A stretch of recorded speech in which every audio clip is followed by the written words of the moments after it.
el plato fuerte.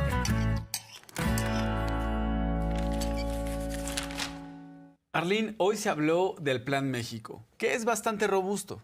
El Plan México no solamente es un plan para defender a los mexicanos en Estados Unidos, para atender a los migrantes. Es un plan que busca fortalecer también a nuestro país en el tema del desarrollo industrial. Se busca con este Plan México también favorecer las cadenas de valor, que se puedan atraer mercados nuevos a nuestro país por la capacidad que se tiene para la producción debido a los recursos y planeación en territorio mexicano.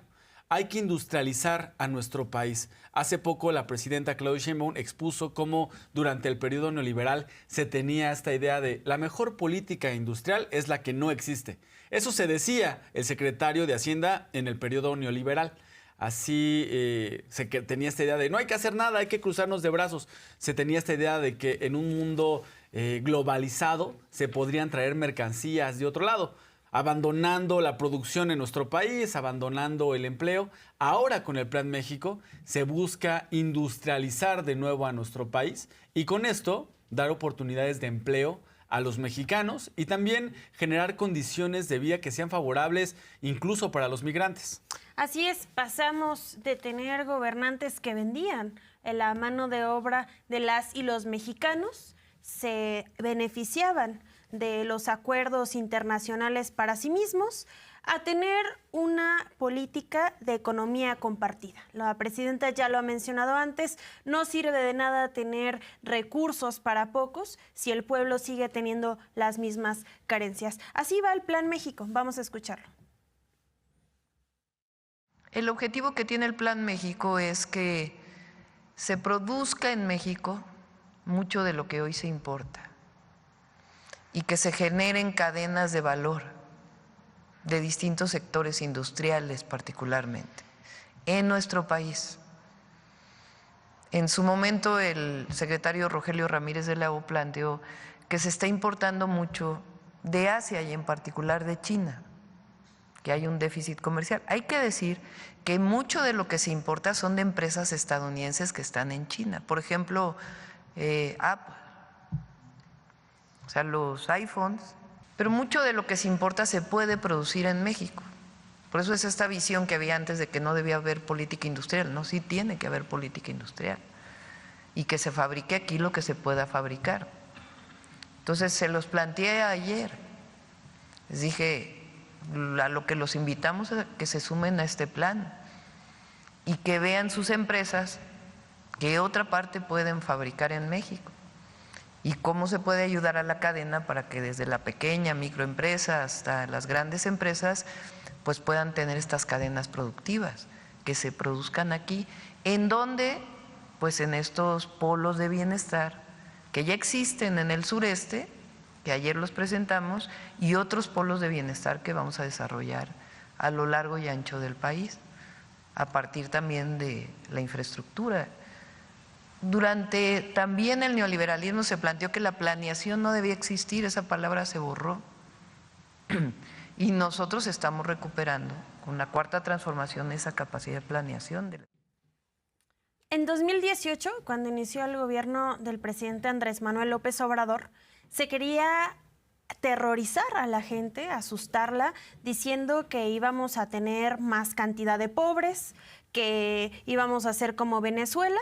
Incluso por ahí decían que compráramos dólares, porque iba a ser después un valor muy pequeño del peso mexicano. Esto ha sido completamente falso.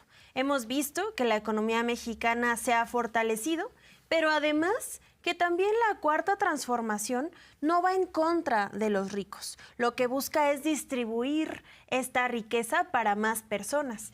El día de hoy la jornada tiene una portada muy interesante, Miguel. Podemos darnos cuenta cómo es que ha subido la cantidad de mexicanos multimillonarios, algo que antes solo era para aquellos extranjeros que expropiaban a nuestro país. ¿Y por qué es interesante esta portada? Porque son cifras recientes. Con Carlos Salinas de Gortari en su gobierno, los nuevos ricos fueron sus amigos, Así es. quienes se beneficiaron de las privatizaciones. Las empresas públicas quedaron en manos de un puñado de personas cercanas a la cúpula política y ahora estamos trabajando, estamos viviendo la economía moral, que tiene sentido humanista. Se atiende a todos, pero con preferencia a los que menos tienen, a los pobres. Se destacó hoy en la conferencia matutina que el próximo año, en 2025, se van a destinar 800,000 millones de pesos a programas sociales. Casi 1 billón de pesos en programas sociales.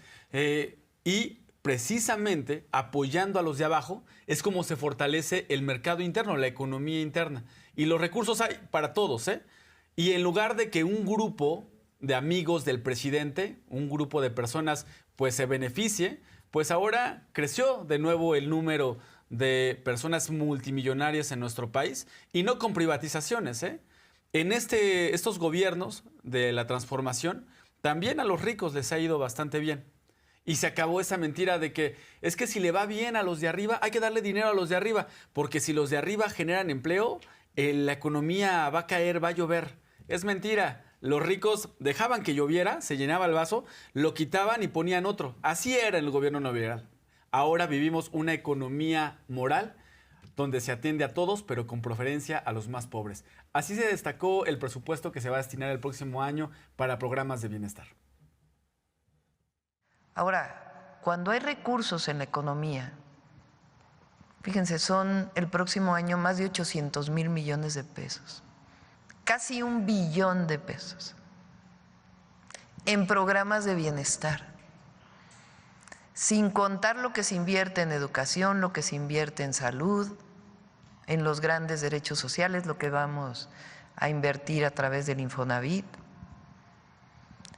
¿A dónde va ese recurso? ¿A dónde van la pensión del bienestar de más de 12 millones de mexicanos y mexicanas adultas y adultos mayores? Pues va al mercado, a fortalecer la economía interna. Entonces, eso fortalece la economía de México, por eso es otra visión completamente distinta. Y hemos visto un avance en materia laboral, una de las luchas sociales más importantes del mundo.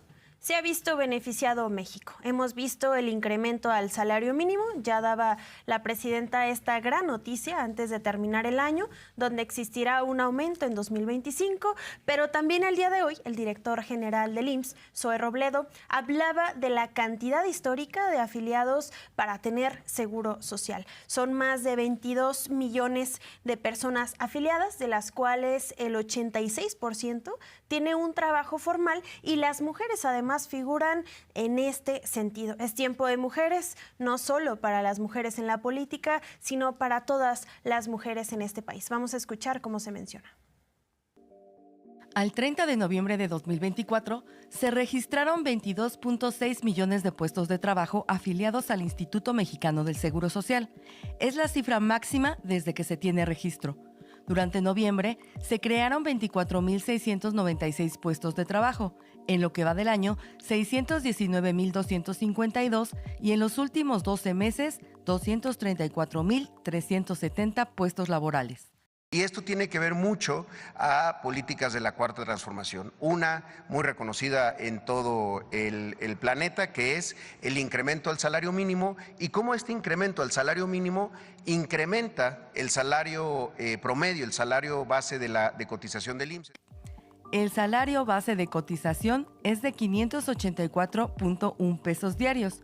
En los últimos 12 meses, el salario incrementó 49 pesos, equivalente a una tasa de 9.2%.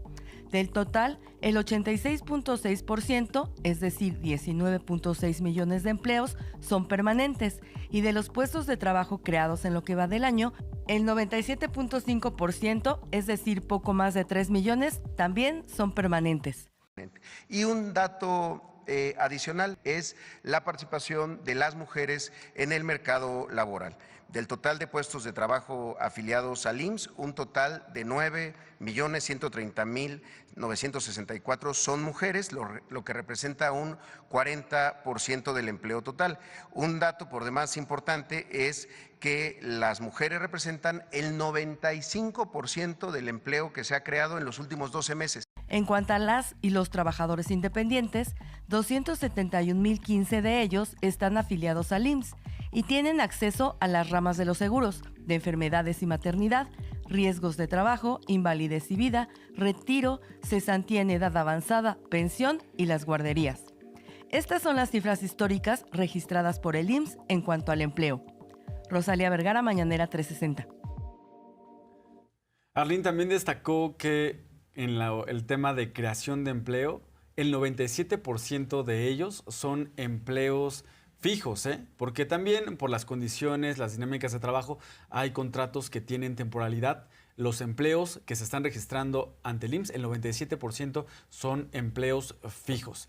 Bien, hoy el gobierno de México destacó que precisamente el movimiento de transformación tiene la obligación moral, ética y la convicción de atender primero a los pobres. Una de estos formas de atender a los que menos tienen, a los de abajo, es mejorando el salario mínimo y ver por la creación de empleos dignos y bien remunerados. Así se explicó esta mañana.